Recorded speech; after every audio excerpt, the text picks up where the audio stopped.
అయిపోయింది అయిపోయింది.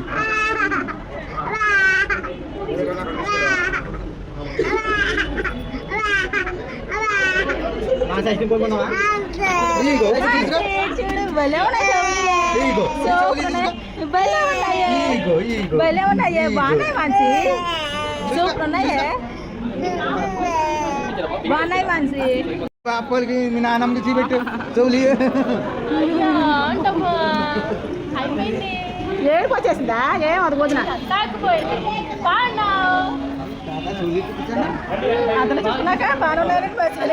ఇంకా మా పాపకు చెవులు కుట్టించిన తర్వాత దర్శనం చేయించుకుందామని కొండెక్కుతున్నాము. మా నాన్న అయితే చిన్నప్పుడు నన్ను ఎత్తుకునేవాడు, ఇప్పుడు మా పాపను ఎత్తుకుని